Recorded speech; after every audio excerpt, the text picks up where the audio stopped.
বান্দা খালি রোজা রাখে, ফেরেশতারা কিছু লিখতে পারে না আমল নামায়, কারণ আল্লাহ বলে এটা কিছু লিখিস না, কারণ আসসাউমুলি, এই রোজা রাখছে আমার জন্য, ওয়া আনা আজজি বিহি, এই রোজার সওয়াব, প্রতিদান, অ্যাওয়ার্ড এটা কিয়ামতের দিন আমি আল্লাহ নিজ হাতে দেব, নিজ হাতে দেব। আরেক বর্ণনায় এসেছে ওয়ানা উজজাবি, আমি আল্লাহ নিজেই হয়ে যাব রোজার প্রতিদান। সুবহানাল্লাহ পড়েন। আবার আল্লাহর হাবিব বলেন ইন্না ফিল জান্নাতি সামানিয়াতু আবওয়াব, জান্নাতের দরজা মোট 8টা, ফিহা বাবুন ইউসাম্মা আর-রায়্যান, 8টা দরজার মধ্যে স্পেশাল একটা দরজা আছে, ওই দরজাটার নাম হলো আর-রায়্যান। রায়্যান দরজা, লা ইয়াদখুলুহু ইল্লা সাইমুন, রোজাদাররা ছাড়া কেউ ওই রায়্যান দরজা দিয়ে জান্নাতে ঢুকতে পারবে না। শুধু রোজাদারদের জন্য ওই দরজাটা খোলা থাকবে। দরজাটার নাম আর-রায়্যান। এই লাখো জনতা আওয়াজ করলে এই আওয়াজ হয়, বলেন রোজাদারদের জন্য জান্নাতে স্পেশাল যে লাল গালিচার সংবর্ধনা এন্ড স্পেশাল এন্ট্রি, ওই দরজাটার নাম কি? আর-রায়্যান শব্দটা কেমন লাগে? ভালো লাগে।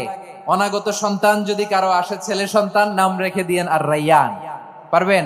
আমাকে সবাই ধরে রাস্তা ঘাটে, বাসায়, অফিসে, আদালতে, এয়ারপোর্টে ধরলে, হুজুর আমার একটা ছেলে হবে 2 মাস পর, একটা নাম দেন।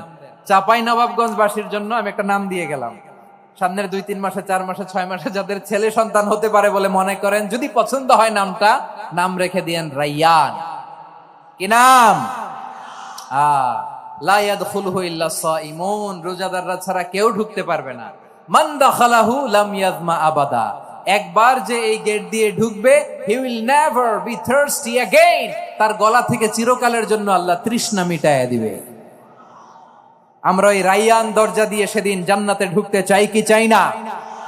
আমার প্রিয় ভাইরা, প্রতি রাতে রমাদানে আল্লাহর ফেরেশতারা আহ্বান জানায়, ইয়া বাগিয়াল খাইরি আকবিল, ইয়া বাগিয়াশ শাররি আকসির, হে কল্যাণের পথের যাত্রী, আকবিল প্রসিড, আরো ইবাদত করো, আগাও আগাও, আরো জান্নাতের নাজ নেয়ামত কামাও। হে অকল্যাণের পথের যাত্রী, আকসির, স্টপ স্টপ, অনেক হয়েছে, আন্না, এ রমাদান এটা পাপের মাস নয়, এটা ইবাদত করে জান্নাত কামানোর মাস। চিল্লায় বলো ঠিক কি না? ওয়ালিল্লাহি উতাকাউ মিনান নার ওয়া যালিকা কুল্লা লাইলা, প্রতি রাতে, রমাদানের প্রতি রাতে আল্লাহ তাআলা এরকম লাখো বনি আদমকে মাফ করে দেওয়ার ঘোষণা দেয়, নাজাতের ঘোষণা দেয়। আমরা আল্লাহর পক্ষ থেকে মাফ, নাজাত চাই কি চাই না? আমরা যদি নাজাত পেয়ে যাই আর কিছু চাই? কথা বলে না। আমাদের নাজাত লাগবে, আওয়াজ করে বলেন তো কি লাগবে? আর কিছু যে চাই না আমি, চাই গো নাজাত, আল্লাহ তোমার কাছে আমার এই মুনাজাত। আর কিছু যে চাই না আমি, চাই গো নাজাত, আল্লাহ তোমার কাছে আমার এই মুনাজাত, আল্লাহ তোমার কাছে আমার এই মুনাজাত। পড়েন আমিন, আর জোরে আমিন। তাহলে রমাদানকে আমরা বুদ্ধিমানের মতো কাজে লাগাতে চাই কি চাই না? হ্যাঁ, বুদ্ধিমানের মতো কাজে লাগাইতে হবে, মুমিনরা স্মার্ট হয়। এই রমাদানুল মুবারকে আমাদের কি করণীয়, কি বর্জনীয়, what to do and what not to do, এই টপিকসের উপর কিছু কথা আপনাদের সামনে উপস্থাপন করব ইনশাআল্লাহ। ওমা তাওফীকি ইল্লা বিল্লাহ। আমার প্রিয় ভাইয়েরা, আমি আমার খুতবার শুরুতে সূরা বাকারার 185 নম্বর আয়াত তেলাওয়াত করেছি, যেখানে আল্লাহ তাআলা কোন মাসে কোরআন আল কারীমকে, মহাবিশ্বের মহাবিশ্বয় কোরআন আল কারীমকে এই পৃথিবীতে নাজিল করেছেন সেটা আমাদেরকে জানিয়েছেন। আল্লাহ তাআলা ইরশাদ করছেন, শাহরু রমাদানাল্লাযী উনজিলা ফীহিল কুরআনু হুদাল লিন্নাস ওয়া বাইয়িনাতিম মিনাল হুদা ওয়াল ফুরকান। আল্লাহ বলেন রমাদান এমন একটা মাস যে মাসে কোরআন নাজিল করা হয়েছে, আর এই কোরআন হচ্ছে বিশ্ব মানবের জন্য পথ নির্দেশিকা। হেদায়েতের সুস্পষ্ট বর্ণনা এবং সত্য মিথ্যা পৃথক করার আসমানি মানদণ্ড রূপে জামিনে আমাদের জন্য কোরআন নাজিল করেছে কে? আওয়াজ করে বলেন তো, আল্লাহর নাজিল করা এই কোরআনে কোনো ভুল আছে? সবাই বলেন নাই। সবাই বললে এতটুকু আওয়াজ হয় আমি বিশ্বাস করি না। গলা ছেড়ে দিয়ে বলেন, আল্লাহর নাজিল করা এই সর্বশেষ আসমানি কিতাব আল কোরআনে কোনো ভুল আছে? সন্দেহ আছে? সংশয় আছে? বিয়ন্ডলেস, বাউন্ডলেস, বটমলেস এমন কিতাব যেটা পড়ে গবেষণা করে এর তথ্য উপাত্ত ইনফরমেশন লেসন নিয়ে শেষ করা যায় না। সুবহানাল্লাহ। আল্লাহ বলেন, এই কোরআনকে আমি রমাদানে নাজিল করেছি, যেটা বিশ্ব মানবের জন্য পথ নির্দেশিকা। এতে আছে হেদায়েতের সুস্পষ্ট বর্ণনা আর সত্য মিথ্যা পার্থক্য করার মানদণ্ড, কোনটা সত্য কোনটা মিথ্যা এটা কোরআন দিয়ে ডিফারেন্সিয়েট করা যায়। কোরআন হচ্ছে ফুরকান, to differentiate between right and wrong. কোনটা সত্য কোনটা মিথ্যা, কোনটা ভুল কোনটা নির্ভুল, এটা কোরআন দিয়ে যাচাই করা যায়। চিল্লায় বলেন ঠিক কিনা? এজন্য এই কোরআন দিয়ে আমাদের জীবন সাজাতে হবে। কোরআন দিয়ে জীবন না সাজালে জীবন আলোকিত হয় না। কোরআন দিয়ে পরিবার না সাজালে পরিবার আলোকিত হয় না। কোরআন দিয়ে সমাজ না সাজালে সমাজটা শান্তিময় হয় না।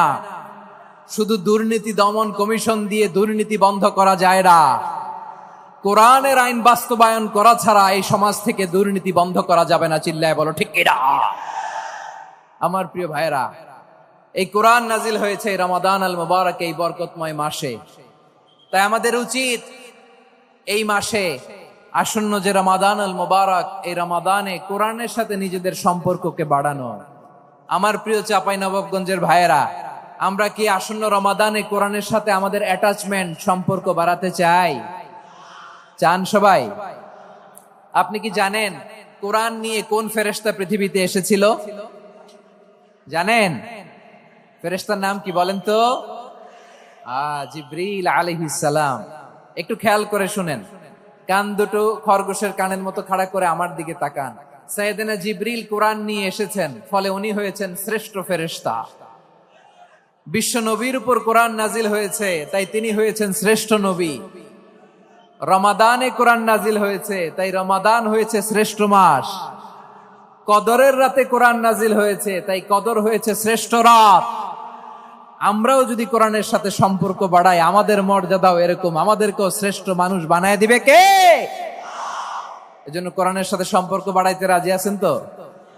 যারাই কোরআনের সাথে সম্পর্ক বাড়ায় এদের মর্যাদা বাড়ায় দেয় কে? দেখবেন আমাদের হাফেজে কোরআন, তারা ইন্টারন্যাশনাল কোরআন কম্পিটিশনে যে গোটা বিশ্বকে পেছনে ফেলে প্রথম পুরস্কার নিয়ে আসে। এত ছোট ছোট বাচ্চা, ও সমাজ বোঝে না, রাজনীতি বোঝে না, টাকা পয়সা বোঝে না, কিচ্ছু বোঝে না, কিন্তু গোটা বিশ্বে ওকে সম্মানের চেয়ারে আসীন করেছে কে? এই কোরআনের সাথে লাগলে আল্লাহ তাআলা সম্মান বাড়িয়ে দেয়। আমার প্রিয় ভাইয়েরা, আসুন আমরা শুরুতেই, আলোচনার শুরুতেই শপথ নেই যে আসন্ন রমাদানে আমরা কোরআনের সাথে নিজেদের সম্পর্ককে মজবুত করব ইনশাআল্লাহ। সবাই বলুন ইনশাআল্লাহ। শাবান মাস আসলে, রজব মাস আসলে সাহাবারা কি করতেন? আসুন আমরা দেখি কিভাবে তারা রমাদানকে ওয়েলকাম জানাতেন। রজব শাবান আসলেই ওনারা রমাদান পর্যন্ত পৌঁছার আকুতি, আগ্রহ আর ফরিয়াদ আল্লাহর কাছে জানাতেন আর বলতেন, ইয়া আল্লাহ, রমজান পর্যন্ত আমাদের হায়াত বাড়িয়ে দাও। আল্লাহুম্মা বাল্লিগনা রমাদান। আল্লাহ তুমি রমজান পর্যন্ত আমাদের পৌঁছে দাও। আল্লাহুম্মা বারিক লানা ফি রজব ওয়া শাবান ওয়া বাল্লিগনা রমাদান। আল্লাহ রজব শাবানে বরকত দাও, আল্লাহ রমজান পর্যন্ত তুমি আমাদেরকে পৌঁছে দাও। আওয়াজ করে পড়েন আমিন। আমার প্রিয় চাঁপাইনবাবগঞ্জের ভাইরা, গত বছর অনেকের সাথে আমরা একসাথে রমাদান কাটিয়েছি, তাদের অনেকে দুনিয়াতে এখন বেঁচে নাই, এরকম আছে না নাই? এই যে আরো 7 দিন বাকি রমাদান আসতে, এই 7 দিন পর্যন্ত আমরা রমাদান পাবো, কোনো গ্যারান্টি আছে? আচ্ছা, এই বছর যদি খুশ নসিব হয় আমাদের, আমরা যদি পাই, আগামী বছরও যে রমাদান আমরা পাবো, কোনো গ্যারান্টি আছে? তাহলে আসুন আমরা ভেবে নেই, হতে পারে this Ramadan could be the last and final Ramadan in our life. হতে পারে এই রমাদানই হতে পারে আমার জীবনের শেষ রমাদান। ঠিক কিনা বলেন? তাই আসুন আমরা আল্লাহর কাছে দোয়া করি, আল্লাহুম্মা বাল্লিগনা রমাদান, আল্লাহ তুমি রমাদান পর্যন্ত আমাদেরকে পৌঁছে দাও। আওয়াজ করে পড়েন আমিন। ইবনু রাজব আল হাম্বালি লাতাইফুল মাআরিফের মধ্যে লিখেছেন, সাহাবারা ওনারা রমাদান কেন্দ্রিক, আমাদের সালাফ সালফে সালিহিনরা রমাদান কেন্দ্রিক জীবন কাটাতেন। ওনারা রমজান আসার 6 মাস আগে আল্লাহর কাছে দোয়া করতেন, আল্লাহ রমজান পর্যন্ত পৌঁছে দাও। রমজান চলে যাওয়ার পরে বাকি 6 মাস আল্লাহর কাছে দোয়া করতেন, আল্লাহ এই রমাদানে যে ইবাদত করেছি এই ইবাদত গুলো তুমি কবুল করে নাও। সুবহানাল্লাহ। তাহলে পুরো বছর রমাদান কেন্দ্রিক জীবন। রমজান আসার আগে 6 মাস দোয়া করতো, আল্লাহ আমরা যেন রমজান পাই। রমজান চলে যাওয়ার পরে বাকি 6 মাস বলতো, আল্লাহ রমজানে যে ইবাদত করেছি এগুলো তুমি কবুল করে নাও। সুবহানাল্লাহ। আবার এই শাবান মাসে আল্লাহর হাবিব সাল্লাল্লাহু আলাইহি ওয়াসাল্লাম সবচেয়ে বেশি রোজা রাখতেন। কানা ইয়াসুমু শাবানা কুল্লাহ, বেশি রোজা রাখতেন শাবান মাসে। ওয়া কানা ইয়াসুমু শাবানা ইল্লা কলিলা, শাবানের অল্প কয়েকদিন ছাড়া পুরো শাবানটাই বিশ্বনবী রোজা রাখতেন। সুবহানাল্লাহ পড়েন। এই শাবানে আপনারা রোজা রাখছেন তো? রাখছেন? আল্লাহ তুমি কবুল করো, আমরা সবাই পড়ি আমিন। এই শাবান শেষে আমাদের মধ্যে আগমন করবে রমাদান, এবং এই রমাদানুল মুবারক আল্লাহ তাআলা আমাদের জন্য সিয়াম ফরজ করেছেন। কি ফরজ করেছেন? তিনি সূরাতুল বাকারার 183 নম্বর আয়াতে ইরশাদ করছেন, রাব্বুল আলামিন বলেন, ইয়া আইয়ুহাল্লাযীনা আমানু কুতিবা আলাইকুমুস সিয়ামু কামা কুতিবা আলাল্লাযীনা মিন ক্বাবলিকুম লাআল্লাকুম তাত্তাকুন। আল্লাহ বলেন, ও বিশ্বাসীরা শোনো শোনো, তোমাদের জন্য সিয়ামকে ফরজ করা হয়েছে, ঠিক যেমন ভাবে তোমাদের পূর্ববর্তী উম্মতদের উপরও সিয়ামকে ফরজ করা হয়েছিল, লাআল্লাকুম তাত্তাকুন, যাতে করে তোমরা সবাই মুত্তাকি হতে পারো। সুবহানাল্লাহ বলেন, যাতে করে তোমরা আল্লাহ সচেতন হতে পারো। তাহলে সিয়ামকে, এই সামনে যে রমাদান আসতেছে আমার প্রিয় ভাইয়েরা, এই পুরো রমাদান ব্যাপী সিয়াম সাধন করা, সিয়াম পালন করাকে আমাদের জন্য ফরজ করে দিয়েছে কে? রমাদানের রোজা রাখার নফল নাকি? রমাদানে সিয়াম পালন করা কি নফল? সুন্নাত? তাহলে কি ফরজ? আওয়াজ করে বলেন, রমাদানের রোজা রাখা কি ফরজ? এটা শুধু আমাদের উপরই ফরজ না, আমাদের আগে যত জাতিগোষ্ঠী এই পৃথিবীতে এসছে সবার উপরে সিয়াম পালনকে ফরজ করেছে কে? সবার উপরে আল্লাহ তাআলা সিয়াম পালনকে ফরজ করেছিলেন। তবে ধরনটা ভিন্ন ছিল, এক এক জাতিগোষ্ঠীর জন্য এক এক ধরনের ছিল। আমাদের জন্য সিয়াম ফরজ টানা 1 মাস 30 দিন বা 29 দিন। কোন কোন উম্মতের উপর 30 দিন না, মাত্র 3টা রোজা ফরজ ছিল। কয়টা? আওয়াজ করে বলেন। আপনাদের কি মনোযোগ আছে না গেছে? মনোযোগ আছে? তাকবীর পড়েন তো, লিল্লাহে তাকবীর। আমাদের 1 মাস সিয়াম ফরজ, পূর্ববর্তী অনেক উম্মতের উপর 1 মাস ছিল না, 3টা ফরজ ছিল। কয়টা? প্রতি মাসের 13, 14, 15 ফরজ ছিল তাদের জন্য। কারো জন্য শুধু একটা, আশুরার রোজা। কোন কোন উম্মতের জন্য 10টা। কোন কোন উম্মতের জন্য রোজা ফরজ ছিল মৌনতার রোজা, আরবিতে বলে সৌমুল ইনসাত, মানে সারাদিন খেতে পারবে, পান করতে পারবে, স্ত্রীর সাথে মেলামেশা করতে পারবে, কিন্তু কথা বলতে পারবে না। কথা বললেই তাদের রোজা ভেঙে যেত। পড়েন সুবহানাল্লাহ। কি অদ্ভুত ব্যাপার! মৌন সম্মতির রোজা। যেমনটি সাইয়্যিদাতুনা মারিয়াম আলাইহাস সালাম বলেছেন, ইন্নী নাযারতু লির-রাহমানি সাওমা ফালান উকাল্লিমাল ইয়াওমা ইনসিয়া। তিনি বলেছেন, আজকে আমি রহমানের জন্য, মানে আল্লাহর জন্য রোজা মানত করেছি, আজকে আমি কারোর সাথে কথা বলতে পারবো না।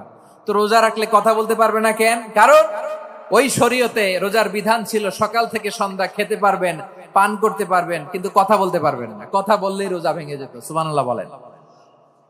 তাহলে সব জাতিগোষ্ঠীর উপরে রোজা ফরজ ছিল, কিন্তু ধরনটা ভিন্ন ছিল। মজার ব্যাপার হচ্ছে, আপনি বর্তমানেও বিভিন্ন ধর্মের দিকে তাকান, বৌদ্ধ ধর্ম, হিন্দু ধর্ম, খ্রিস্ট ধর্ম, তাদের মধ্যেও রোজা আছে। ইংরেজরা, খ্রিস্টানরা এটাকে বলে ফাস্টিং। কি বলে? ফাস্টিং। আমাদের হিন্দু ভাইয়েরা বলে উপবাস। তারা কি বলে? উপবাস। আবার এখন আন্দোলনেরও একটা মাধ্যম হয়েছে এটা, না খেয়ে থাকা। এটারে বলে অনশন। এটারে কি বলে? অনশন ধর্মঘট। মানে আমাদের দাবি না মানলে আমরা খাবো না, রোজা রাখলাম। আছে না নাই? তারপরে আধুনিক বিজ্ঞান এটার একটা নাম দিয়েছে না খেয়ে থাকাকে, অটোফিজি। কি বলে? অটোফিজি। জাপানের এক চিকিৎসা বিজ্ঞানী এই অটোফিজির উপর গবেষণা করে সে নোবেল পেয়েছে। সুবহানাল্লাহ পড়বেন না? এজন্য আল্লাহ তাআলা আমাদের জন্য গোটা রমাদানে এই সিয়ামকে ফরজ করে দিয়েছেন। আওয়াজ করে বলেন আল্লাহু আকবার। রাব্বুল আলামিন বলেন, ইয়া আইয়ুহাল্লাযীনা আমানু কুতিবা আলাইকুমুস সিয়াম, সিয়ামকে তোমাদের উপরে ফরজ করা হয়েছে, কামা কুতিবা আলাল্লাযীনা মিন ক্বাবলিকুম, যেমনি তোমাদের পূর্ববর্তীদের উপর রোজা ফরজ করা হয়েছিল, লাআল্লাকুম তাত্তাকুন, যাতে করে তোমরা আল্লাহ সচেতন হতে পারো, যাতে করে তোমরা মুত্তাকি হতে পারো। লাআল্লাকুম তাত্তাকুন, যাতে করে আমরা আল্লাহ সচেতন হতে পারি, আল্লাহ কনসিয়াসনেস আমাদের মধ্যে গ্রো করে। এটা হচ্ছে রোজার prime objective, the prime objective of সিয়াম। অনেকে জিজ্ঞেস করলে অনেকে বলে রোজার মূল উদ্দেশ্য হচ্ছে না খেয়ে থাকা। না। অনেকে বলে গরিবদের কষ্ট অনুধাবন করা রোজার উদ্দেশ্য। না। রোজার উদ্দেশ্য কি, সিয়াম পালনের উদ্দেশ্য কি, এটা আল্লাহ তাআলা স্পষ্ট এই আয়াতের পেছনে বলেছেন যে লাআল্লাকুম তাত্তাকুন, যাতে করে তোমরা আল্লাহ সচেতন হতে পারো, আল্লাহ ভীতি তোমাদের মধ্যে গ্রো করে, গড কনসিয়াসনেস, আল্লাহ কনসিয়াসনেস, আল্লাহ সচেতনতা যেন বাড়ে, দ্য সেন্স অফ অ্যাকাউন্টেবিলিটি, আল্লাহর সুপ্রিম কোর্টের কাঠগড়া এই দুনিয়াতে আমি যাই করলাম তার সবকিছু যে পাই টু পাই হিসাব দিতে হবে, এই sense, to enhance the sense that what ever we do Allah is watching me. আপনি যাই করেন কেউ দেখে না, কিন্তু দেখে কে? শুরুতেই তো জিজ্ঞেস করেছিলাম যে কেউ যেটা দেখে না সেটা দেখেন কে? কেউ যেটা শোনে না সেটা শোনেন কে? এর নাম হচ্ছে লাআল্লাকুম তাত্তাকুন, যাতে করে তোমরা আল্লাহ সচেতন হতে পারো, আল্লাহ ভীরু হতে পারো। দুনিয়ার কেউ দেখে না, কিন্তু আল্লাহ দেখে। এটাই রোজার মূল শিক্ষা। আমার প্রিয় ভাইরা, আপনি লুকিয়ে লুকিয়ে ঘরের ভেতরে অন্যায় করেছেন, পাপ করেছেন, আপনার বাবা দেখে নাই, মা দেখে নাই, স্ত্রী দেখে নাই, কিন্তু দেখেছে কে? আল্লাহর চোখ ফাঁকি দেয়া যায়? আচ্ছা, বুঝে থাকলে বলেন তো, সিসি ক্যামেরার চোখ ফাঁকি দেয়া যায় কি যায় না? পুলিশের চোখ, র্যাবের চোখ, বিমানবন্দরে কাস্টমস অফিসারের চোখ, কিন্তু আমার আল্লাহর চোখ? সবাই বলেন, আল্লাহর চোখ ফাঁকি দেয়া যায়? এই সেন্সটা নিয়ে আসা নিজের মধ্যে, আমি what ever I do Allah is watching me, যাই করি আল্লাহ দেখে। লাআল্লাকুম তাত্তাকুন। রমাদানের রোজা, ইফতারি, সিয়াম, ইবাদত সব কিছুর মধ্য দিয়ে আপনাকে খেয়াল করতে হবে যে লাআল্লাকুম তাত্তাকুন এই স্ট্যান্ডার্ড এটা অ্যাচিভ হচ্ছে কিনা আমাদের, যাতে করে তোমরা মুত্তাকি হতে পারো, আল্লাহ ভীরু হতে পারো। তাকওয়া, এটা হচ্ছে the essence of Islam. What is তাকওয়া? তাকওয়া মানে কি? তাকওয়ার সংজ্ঞা অনেকে অনেক ভাবে দিয়েছেন। আমি সরাসরি সাহাবাদের কাছ থেকে একটা সংজ্ঞা আপনাদের শোনাচ্ছি। ওমরে ফারুক রাদিয়াল্লাহু তাআলা আনহু উবাই ইবনে কাব রাদিয়াল্লাহু তাআলা আনহুকে জিজ্ঞেস করেছিলেন, ইয়া উবাই মা হুয়া তাকওয়া, হে উবাই তাকওয়া কি? তাকওয়া কাকে বলে? উবাই ইবনে কাব তিনি প্রশ্নের উত্তর না দিয়ে উনিও আবার প্রশ্ন ছুড়লেন। তিনি বললেন, ইয়া আমিরাল মুমিনিন, আমা সালাকতা তরিকান যা শাউক, আপনি কি কাঁটাযুক্ত রাস্তা দিয়ে মরুভূমিতে কখনো হেঁটেছেন? যে রাস্তার চারদিকে ক্যাকটাস, গুলমলতার কাঁটা, হেঁটেছেন? ওমরে ফারুক বললেন, নাম, হেঁটেছি। বালা, হেঁটেছি। কাইফা আমিলতা, কিভাবে হেঁটেছেন?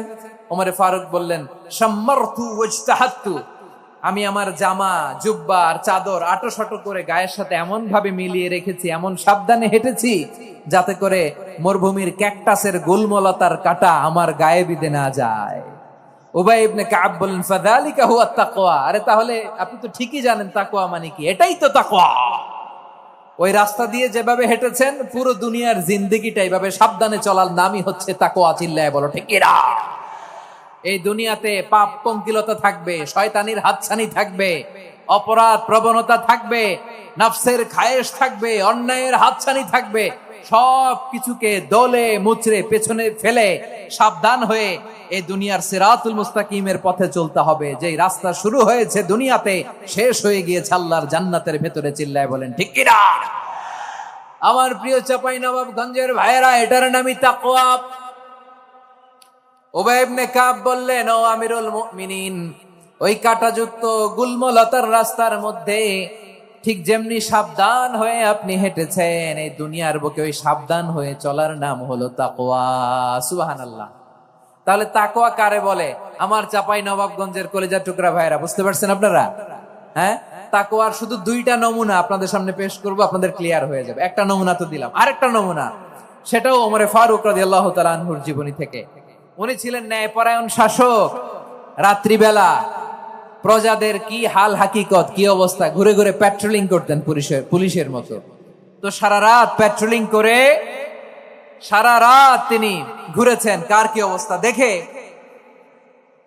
শেষ রাতে তিনি ফিরে আসতেছেন। তিনি থাকতেন, সহিহ বুখারীতে এসেছে, কানা ইয়াসকুনু ফি আওয়ালিল মদিনা, মদিনার উঁচু এলাকায় থাকতেন। তো ফিরে আসার সময় উনি একটা প্রাচীর বেষ্টিত ঘরের পাশে দুইজন নারীর কথোপকথন শুনতে পেলেন। কয়জন নারী? দেখি আপনাদের মনোযোগ আছে কিনা, বলেন কয়জন নারী? একজন বৃদ্ধা, একজন যুবতী। উনি কান লাগিয়ে শুনতে পাচ্ছেন। বৃদ্ধা মা, ওমরে ফারুক কাউকে দেখতে পাচ্ছেন না, শুনতে পাচ্ছেন। বৃদ্ধা মা তার যুবতী মেয়েকে বলে, এই তাড়াতাড়ি ওটের দুধ দহন করে ওটের দুধের সাথে পানি মিশাও, তাইলে কালকে বাজারে মদিনায় বেশি দামে বিক্রি করা যাবে, লাভ হবে অনেক। বৃদ্ধা মহিলা এটা বললেন। যুবতী মেয়ে উত্তরে বলে, মা আপনি জানেন না আমিরুল মুমিনিন খলিফাতুল মুসলিমিন ওমরে ফারুক দুধে পানি মিশানোকে দণ্ডনীয় অপরাধ বলে ঘোষণা দিয়েছে, জানেন না? এবার বৃদ্ধা মহিলা বলে, আরে পাগলি, এই ভোর রাতে আমিরুল মুমিনিন ওমরে ফারুক আসবে কোত্থেকে?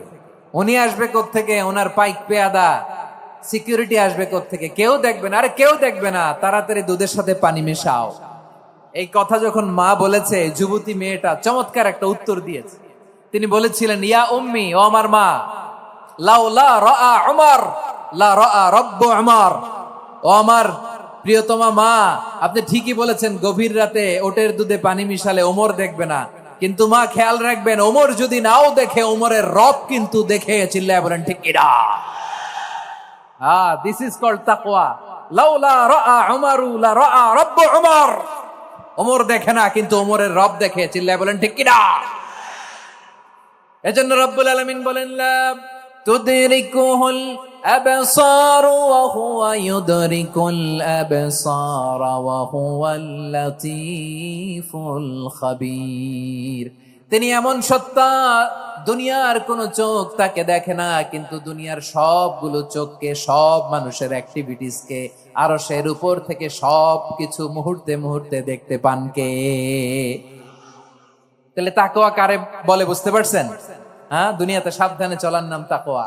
কেউ দেখে না, কিন্তু আল্লাহ দেখে। এই সেন্স, এই জবাবদিহিতার ভয়, দ্য সেন্স অফ অ্যাকাউন্টেবিলিটি, এই সেন্স নিজের মধ্যে গ্রো করার নাম হচ্ছে তাকওয়া।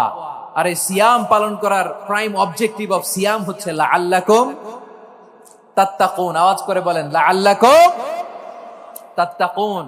আমার প্রিয় ভাইরা, এই আসন্ন রমাদান, এটা এমন এক বরকতের মাস, যে মাসে আমরা নিজেদের নাফসের উপর নিয়ন্ত্রণ প্রতিষ্ঠা করি। সারা বছর নাফস আমাদেরকে নিয়ন্ত্রণ করে, আর রমাদানে আমরা নাফসকে নিয়ন্ত্রণ করি। কথা বুঝতেছেন? সারা বছর নাফস আমাদেরকে নিয়ন্ত্রণ করে। এই যে এখন আমার খেতে মনে চাইলে যে খেজুর রাখা, আমি খেজুর খেতে পারবো, নাটস আছে, বাদাম খাইতে পারি। খাইতে মন চাইলে পানি, আমার রুহুটা চায়, আমার নাফসটা খেতে চায়, আমি খেতে পারি, পান করতে পারি। বিবাহিতরা দিনের বেলায় স্ত্রীর সাথে মেলামেশা করতে চাইলে করতে পারে, কিন্তু রমাদানে দিনের বেলায় খেতে মনে চায়, কিন্তু আমরা খাই। আমার প্রবৃত্তি খেতে চায়, কিন্তু প্রবৃত্তির কথা আমরা শুনি, কথা কয় না। রমজানে খেতে মন চাইলে আমরা খাই, তৃষ্ণায় গলা ফেটে যায়, গলার ছাতি ফেটে যায়, কিন্তু এক ঢোক পানিকে আমরা গিলি। বিবাহিতরা দিনের বেলা স্ত্রীর সাথে কি মেলামেশায় যায়? না। তার মানে সারা বছর নফস আমাদেরকে নিয়ন্ত্রণ করে, আর রমাদানে নফসের উপর আমরা নিয়ন্ত্রণ প্রতিষ্ঠা করি। নফসের লাগাম আমরা রমাদানে টেনে ধরে। চিল্লায় বলেন ঠিক কিনা? এজন্য আমার প্রিয় ভাইয়েরা, নফসের উপর নিয়ন্ত্রণ নিতে চাইলে রমাদানের রোজার কোনো বিকল্প নাই। এটা এমন মাস যে মাসের ফজিলতেরও কোনো শেষ নাই। এই মাসকে বলা হয় দ্য মান্থ অফ হোপ। এটা আশা জাগানিয়া মাস। রমজানের কথা শুনলে আশা জাগে না হৃদয়ে? ইদা জাআ রমাদান ফুতিহাত আবওয়াবুস সামা ওয়া গুল্লিকাত আবওয়াবু জাহান্নাম ওয়া সুফিদাতিশ শায়াতিন। রমাদান আসলে আকাশের দরজাগুলো খুলে দেয়া হয়, মানে জান্নাতের। জাহান্নামের দরজাগুলোকে লক করে দেয়া হয়, শয়তানকে চেইন আপ করা হয়, ইবাদত করলে শুধু করতেই মনে চায়। চিল্লায় বলেন না সুবহানাল্লাহ। রমজানে ইবাদতে যেই মজা পাওয়া যায়, সারা বছর অন্য কোনো মাসে এই মজা আপনি পান? আমার চাঁপাইনবাবগঞ্জের ভাইরা আওয়াজ করে বলেন না, রমজানে ইবাদতে যেই মজা অন্য মাসে এটা পান? কারণ রমজানে ইবাদত করলে সওয়াবও বেশি, ইবাদতের একটা পরিবেশ থাকে, ঠিক কিনা বলেন? অন্য মাসে ইবাদত করলে এর সওয়াব পাওয়া যায় গাণিতিক হারে, রমজানে ইবাদত করলে সওয়াব বাড়তে থাকে জ্যামিতিক হারে। সুবহানাল্লাহ কইবেন না? অন্য মাসে সওয়াব বাড়ে গাণিতিক হারে, রমাদানে ইবাদত করলে সওয়াব বাড়ে কিভাবে জ্যামিতিক হারে বাড়ে দেখেন। রমাদানে একটা নফল করলে ফরজের সমান সওয়াব, একটা ফরজ করলে 70 থেকে 700 গুণ সওয়াব, রমজানে উমরা করলে হজের সমান সওয়াব। দ্য মান্থ অফ হোপ, আশা জাগানিয়া মাস। এই মাস আমাদেরকে হোপফুল করে, আশাবাদী করে। রমাদান যেমনি দ্য মান্থ অফ হোপ, আশা জাগানিয়া মাস, এট দ্য সেম টাইম এই রমাদান হচ্ছে মান্থ অফ ওয়ার্নিং, একটা ওয়ার্নিং এর মাস। নবী যেমনি আশা জাগাইছে আবার ওয়ার্নিং দিয়েও গেছে, খবরদার। ওয়ার্নিংটা কেমন? আল্লাহর হাবিব সাল্লাল্লাহু আলাইহি ওয়াসাল্লাম মসজিদে নববীর ভেতরে হঠাৎ তিনি মসজিদে নববীর মিম্বারে পা রেখে বললেন আমিন। দ্বিতীয় ধাপে পা রেখে বললেন আমিন, তৃতীয় ধাপে পা রেখে বললেন আমিন। সাহাবারা অবাক হয়ে বললেন ইয়া রাসূলুল্লাহ, ইয়া হাবিবাল্লাহ, 3 বার শুধু আমিন আমিন পড়লেন, কেন পড়লেন আমরা কিছু জানি না, আমাদেরকে জানিয়ে দেন কেন আপনি 3 বার আমিন বললেন। রাহমাতাল লিল আলামিন আল্লাহর হাবিব বললেন, ও আমার প্রাণের সাহাবীরা, আমি যখন মসজিদে নববীর মিম্বারের প্রথম ধাপে পা রেখেছি, সাইয়েদনা জিবরিল এসে আমাকে বলেছে, ও নবী, আপনার নাম শুনে যে ব্যক্তি আপনার উপর দুরূদ পড়ে না তার ধ্বংস আপনি বলেন আমি বলেছি আমিন।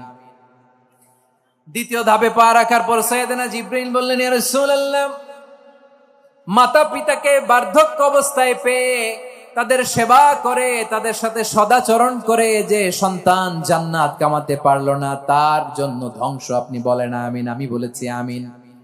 আবার মিম্বারের তৃতীয় ধাপে ঠিক যখনই আমি পা রাখলাম, সাইয়েদনা জিবরাইল বললেন, নবী, রমজান মাস পাওয়ার পরে এই মাসে ইবাদত করে যে ব্যক্তি নিজের গুনাহ মাফ করাতে পারলো না তার জন্য ধ্বংস আপনি আওয়াজ করে পড়েন আমিন।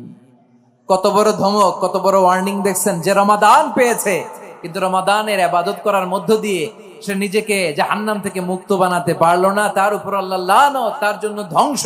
সাইয়েদনা জিবরাইল বলেছেন আমিন, স্বয়ং বিশ্বনবীও বলেছেন আমিন। আওয়াজ করে পড়েন নাউযু বিল্লাহ। তাহলে রমজান আসবে আর আমরা নিজেদেরকে জাহান্নামীদের লিস্ট থেকে নাম কাটিয়ে জান্নাতীদের লিস্টে উঠাতে পারবো না। এর চেয়ে বড় হতভাগা কি আর কেউ থাকতে পারে? আওয়াজ করে বলেন। তাহলে রমাদানের এই রহমত, বরকত, মাগফিরাত, ফজিলত আমাদের কামাই করার দরকার আছে না নাই? আর মাত্র 7 দিন বাকি। আর মাত্র কয় দিন? এগুলো নিয়ে আমাদের কোনো আগ্রহ নাই। তোমাকেই খুঁজছে বাংলাদেশ, ক্লোজ আপ 1, আর মাত্র 7 দিন বাকি। টেলিভিশনে বিজ্ঞাপন আছে না নাই? রেফেল ড্র হবে লটারির, আর মাত্র 5 দিন, আছে না নাই? কিন্তু এমন এক বরকতময় মাস আসতেছে, আর মাত্র 7 দিন বাকি। আমাদের কোনো সেন্সই নাই, আমাদের মধ্যে কোনো অনুভূতি কাজ করে না। হায় রে দুর্ভাগা মুসলমান। আমার প্রিয় ভাইয়েরা, আপনি পৃথিবীতে যত ইবাদত করেন সব ইবাদতের সওয়াব নির্ধারিত। এটা পাবেন বা ওইটা পাবেন, এই সওয়াব জান্নাতে, এই বাড়ি ওই বাড়ি। শুধু সিয়ামের সওয়াবটা অনির্ধারিত। কুল্লু আমালি ইবনে আদম ইউদাফ আল হাসানাতু আশরু আমসালিহা ইলা 700 দি'ফিন ইল্লা সাওম। সব নেক আমলের সওয়াব বাড়তে বাড়তে 700 গুণ, কিন্তু রোজা ছাড়া। রোজার সওয়াব কি হবে?